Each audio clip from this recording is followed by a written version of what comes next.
Hi students, today's topic is Maxwell relations of molecular speeds, which is a part of gaseous state. Okay, let's go into the topic. మనం gas molecule తీసుకుంటే gas molecules అన్నీ కూడా వాటికి ఎన్ని రకమైన possibilities ఉన్నాయో అన్ని possible డైరెక్షన్స్లో కూడా అవి మూవ్ అవుతూ ఉంటాయి. ఓకే, సో ఈ గ్యాస్ మాలిక్యూల్స్ ఇలా మూవ్ అయినప్పుడు వాటిలో కొల్లాజన్స్ జరుగుతాయి అట్ ద సేమ్ టైం మనకి కంటైనర్ వాల్స్తో కూడా మనకి కొల్లాజన్స్ జరుగుతాయి అన్నమాట. అంటే ఈ టూ టైప్ ఆఫ్ కొల్లాజన్స్ వల్ల మనకి ఏమవుతుందంటే gas molecules possess different kinds of molecular speeds. That means all the gas molecules in this container will not have the same velocity. అంటే గ్యాస్ మాలిక్యూల్స్కి డిఫరెంట్ స్పీడ్స్ ఉన్నాయి అని మనకు తెలిసిందనమాట. ఓకే, సో ఈ different speeds అనేవి ఏ types ఉంటాయి, వాటి మధ్య relations ఎలా ఉంటాయి అని మనకి మ్యాక్స్వెల్ అండ్ బోల్జ్మన్ అనే సైంటిస్టులు స్టడీ చేశారు. So let's go in to the details. What type of molecular speeds we have? First one is most probable speed. The most probable speed, so which is indicated like V M P. ఈ most probable speed అంటే ఏంటి? దీనికి ఒక general example మనం తీసుకొని explain చేసుకోవచ్చు.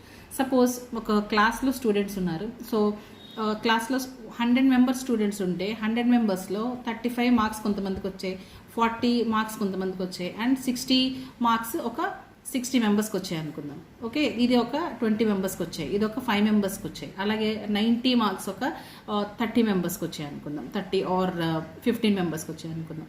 అంటే ఏంటంటే ఇక్కడ మోస్ట్ ప్రాబబుల్ వాల్యూ అంటే మ్యాథ్స్లో మీరు చదువుకుంటారు కదా, ఎక్కువ మందికి ఏవైతే మార్క్స్ వచ్చాయో వాటిని మోస్ట్ ప్రాబబుల్ వాల్యూ అంటాం అనమాట. ఇక 60 మెంబర్స్ 60 మార్క్స్ తెచ్చుకున్నారు. So 60 marks is the most probable marks in that class room. అలాగే మీరు ఇది గ్యాస్ మాలిక్యూల్స్ అప్లై చేసుకుంటే, సపోజ్ నేను ఈ పార్ట్ ఆఫ్ గ్యాస్ మాలిక్యూల్ తీసుకున్నాను. If I take the hand picked amount of gas molecules in my hand. So కొన్ని మాలిక్యూల్స్కి మనకి 600 metres per second ఉంది, అలాగే కొన్ని మాలిక్యూల్స్కి 20 మీటర్స్ పర్ సెకండ్ ఉంది, అలాగే ఇంకొన్ని మాలిక్యూల్స్కి మనకి 300 మీటర్స్ పర్ సెకండ్ ఇలా స్పీడ్ ఉందన్నమాట. బట్ ఇవి సపోజ్ నేను నా చేతిలోకి ఒక 30 మాలిక్యూల్స్ వచ్చాయి అనుకుందాం. ఇమాజిన్ లైక్ దిస్, ఒక 30 మాలిక్యూల్స్ వస్తే దీంట్లో 21 మాలిక్యూల్స్కి ఈ స్పీడ్ ఉంది, అలాగే 5 మాలిక్యూల్స్ ఈ స్పీడ్ ఉంది, అండ్ 12 మాలిక్యూల్స్కి ఈ స్పీడ్ ఉంది అనుకుందాం. ఇప్పుడు most probable speed of gas molecules ఏమవుతుందంటే ఈ 21 మాలిక్యూల్స్కి వచ్చిన 600 పర్ మీటర్ సెకండ్ అనేది మోస్ట్ ప్రాబబుల్ స్పీడ్ అవుతుందన్నమాట. Okay, I thought you get this point. Maximum number of molecules ఏ వెలాసిటీతో అయితే మూవ్ అవుతున్నాయో ఆ వెలాసిటీని లేదా ఆ స్పీడ్ని మనం ఏమంటాం అంటే most probable speed of that gas molecule. Okay, so the most probable speed can be defined as the speed possessed by maximum number of molecules in a gas at a given temperature, which is expressed in a mathematical way, square root of 2RT by M. Here R is constant, T is temperature, and M is molecular mass of the gas. In M is molecular mass of gas molecule in kg, right? So దీని derivation అనేది మీకు ఈ సిలబస్లో అయితే లేదు, just you can remember. So ఇక్కడ మన ఈ ఆర్ వాల్యూని న్యూమరికల్స్ చేసేటప్పుడు మనం రూట్లో ఉంది కాబట్టి 25/3 కింద మనం కన్సిడర్ చేయొచ్చు. యాక్చువల్ ఆర్ వాల్యూ ఏంటి 8.314 కదా.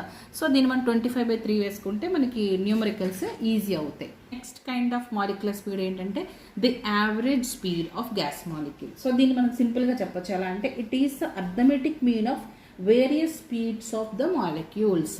సో వేరియస్ డిఫరెంట్ స్పీడ్స్ ఉంటాయని చెప్పుకున్నాం కదా, అవి సపోజ్ V1 V2 V3 అనుకుందాం అనుకోండి. సో ఆన్ Vn ఉన్నాయి అనుకుందాం అనుకోండి.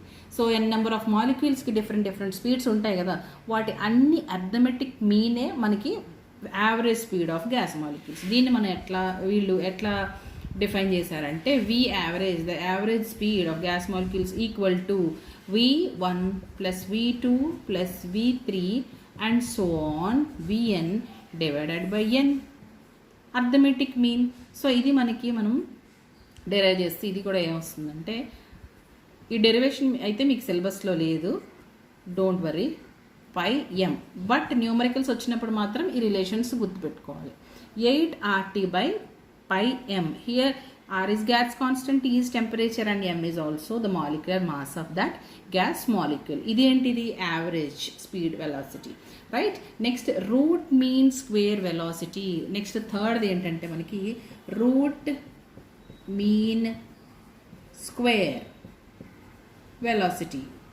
యాక్చువల్లీ ఇది kinetic theory of gas molecules చెప్పుకున్నప్పుడు కూడా ఎక్స్ప్లెయిన్ చేసుకున్నాం, దీని డెరివేషన్ కూడా ఎక్స్ప్లెయిన్ చేసుకున్నాం. Okay, root mean square velocity మనకు తెలుసు. దాన్ని ఎట్లా మనం ఇక్కడ చేస్తామంటే ఆర్ఎంఎస్. సో ఇది కూడా ఎలా డెరైవ్ చేయొచ్చు? రూట్ మీన్ ఏది ఇక్కడ మనకి? ఇది కదా, v1 plus v2 plus v3 and so on vn divided by n. Okay, square velocity square. Okay, root mean square velocity of the gas molecules is derived as vrms, which is also known as root of 3RT by m. దీని derivation మాత్రం మనం kinetic theory of gas మాలిక్యూల్స్లో మనం derive చేసుకున్నాం. 3RT equal to, దీన్ని ఇంకొకలా ఎలా రాసుకున్నాం మనం? 3RT equal to 3PV/m. RT is equal to PV కదా గ్యాస్ ఈక్వేషన్. దీన్ని డెన్సిటీలో ఎలా రాసుకున్నాం? 3P/D. Okay, kinetic theory of gas మాలిక్యూల్స్లో దీన్ని మనం డెరైవ్ చేసుకున్నాం. ఇప్పుడు మనకి 3 kinds ఆఫ్ వెలాసిటీస్ లేదా స్పీడ్స్ ఆఫ్ గ్యాస్ మాలిక్యూల్స్ వచ్చాయి. సో అవేంటో ఒకసారి రాస్తాం. So now we got different kinds of molecular speeds of gas molecules. VMP most probable speed, the average speed and the root mean square of that gas molecule. Okay, ఇప్పుడు ఈ 3 speeds ఒకదానికొకటి ఎలా relate అయి ఉంటాయి అని తీసుకుంటే మనకి దీని రేషియో ఒకటి కూడా అడుగుతారు ఎగ్జామ్స్లో. వాట్ ఈస్ అంటే న్యూమరికల్స్లో అడుగుతారు ఎక్కువగా. సో ఇప్పుడు ఈ 3 ఎలా రిలేట్ అయి ఉంటాయి, రైట్? ఫస్ట్ అయితే రేషియో చెప్తాను. రేషియో ఈజీ అనమాట. సపోజ్ దీని రేషియో మనం తీసుకోవాలనుకోండి. సో దీంట్లో ఉన్న కామన్ ఫ్యాక్టర్ ఏంటి? అన్నింటిలో కూడా కామన్ ఫ్యాక్టర్ తీసేస్తే RT/m, రూట్ RT/m అనేది కామన్ ఫ్యాక్టర్ కదా. సో అది తీసేస్తే రిమైనింగ్ ఫ్యాక్టర్స్ ఏముంటాయి మనకి? √2 into √8/π, not into, and RT/m √3. So ఇది మనకి వాల్యూ కానీ చూసినట్టయితే 1:128:1.224. This is the ratio of the gas molecule, the speeds of different kinds of speeds of gas molecules. Okay, మరి వీటి మధ్య రిలేషన్స్ ఎలా ఉంటాయి? రిలేషన్ అంటే ఏం లేదు. So VMP is less than, Vaverage is less than Vrms, right? Molecular most probable speed is less than, average speed is less than rate mean square, right? This is the ratio and this is the relation between the different types of molecular speeds. These are 2 numerical relations between Vrms and Vaverage. Vaverage, that means average speed equal to 0.92 into RMS speed. RMS speed equal to 1.08 into average speed. So if you can remember, it's better. Otherwise, don't worry. It's not that much important relation. But while solving IIT JEE mains numericals, this is important. Okay. Next, ఇప్పుడు Maxwell distribution of gas molecules with various speeds at constant temperature discuss చేసుకుందాం along or by using with this graph. If you have taken the speed or velocity of gas molecules on x-axis and the fraction of molecules on y-axis, fraction of molecules అంటే dn, number of molecules by total number of molecules. So ఈ relation ఎట్లా vary అవుతుంది, ఏ points మీద depend అవుతుందో చూద్దాం. First point ఏంటంటే this distribution of gas molecules depends on the molecular mass of that gas molecule. So ఇక్కడ distribution మీరు peak values observe చేసినట్టయితే ఈ కర్వ్ ఉంది కదా, ఈ curve the area and this curve is measure of total number of molecules అనమాట. So అవి మనకి ఈ షేప్ బెల్ షేప్ అనేది ఎలా వ్యారీ అవుతూ వచ్చింది చూద్దాం. దేని మీద డిపెండ్ అయిందని చెప్తున్నా. First point molecular mass. ఇక్కడ O2 అనేది దీని మాస్ ఎట్లా, O2 మనకి మోర్ మాలిక్యులర్ మాస్ కదా, 32, N2 28 సంథింగ్. సో హీలియం 4 అంటే మాలిక్యులర్ మాస్ తగ్గుతూ వస్తుంది. అందుకే ఏమవుతుంది, fraction of molecules peak value చేరుకునేవి తగ్గుతున్నాయి, బట్ డిస్ట్రిబ్యూషన్ ఏరియా అనేది పెరుగుతుంది అనమాట. సో అంత పైకి ఎగరలేమన్నమాట. సో తొందరగా స్పీడ్గా డిస్ట్రిబ్యూట్ అయిపోతాయి. సో అందుకే దీని ఏరియా ఎట్లా ఉంది, మీకు ఈ ఏరియా అనేది ఎక్కువ ఉంది comparatively this one. And helium ఇంకా లైట్ వెయిట్ కాబట్టి ఇంకా దీని ఏరియా పెరుగుతుంది, డిస్ట్రిబ్యూషన్ పెరిగిపోతుంది అనమాట. అలాగే హీలియం తీసుకుంటే ఇది ఇంకా ఫ్లాట్ అయిపోతుంది. Simply you can say the bell shape becomes flat and when the molecular mass of the gas molecule decreases. Okay, అలాగే ఈ మాలిక్యులర్ మాస్ మీద డిపెండ్ అయి ఉంటుంది. అలాగే టెంపరేచర్ అంటే కాన్స్టెంట్ టెంపరేచర్ ఇది చెప్పుకున్నాం కదా. సో టెంపరేచర్ చేంజ్ చేసినప్పుడు డిస్ట్రిబ్యూషన్ ఎట్లా ఉంటుంది. సో ఇంతకు ముందు కర్వ్ ఏం ఎక్స్ప్లెయిన్ చేస్తుంది మనకి, as long as the temperature remains constant particular fraction of molecule speed కూడా మనకి సేమే ఉంటుంది, మారదు. అలా కాకుండా మనం టెంపరేచర్ ఇంక్రీజ్ చేసాం అనుకోండి, మన గ్యాస్ మాలిక్యూల్స్ టెంపరేచర్ ఇంక్రీజ్ చేస్తే ఏమవుతుంది, మన టెంపరేచర్ ఇంక్రీజ్ చేస్తే అవి కైనెటిక్ ఎనర్జీని తీసుకుని ఇంకా పెరిగి వాటిలో కొల్లాజన్స్ ఇంకా పెరిగి ఈజీగా డిస్ట్రిబ్యూట్ అయిపోతాయి అనమాట. అంటే బేస్డ్ ఆన్ టెంపరేచర్ డిస్ట్రిబ్యూషన్ ఉంటుందా? ఎస్ ఉంటుంది. When you increase in temperature of gas increases the molecular speed. When you increase the temperature, gas molecule speed also increase, right? As a result, most probable speed increases with increase in temperature. అంటే most probable speed అంటే maximum number of molecules ఏ స్పీడ్తో అయితే వెళ్తున్నాయో అది మనం temperature increase చేసే కొద్దీ ఆ probable value అనేది ఇంకా పెరుగుతుంది అనమాట.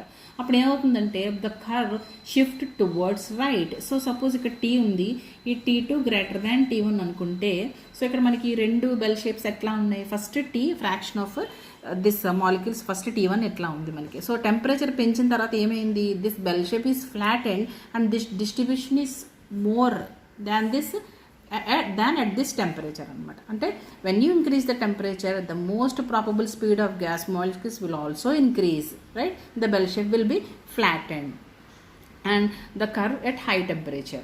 Okay, so this is all about T2 is greater than, yes, you got it now.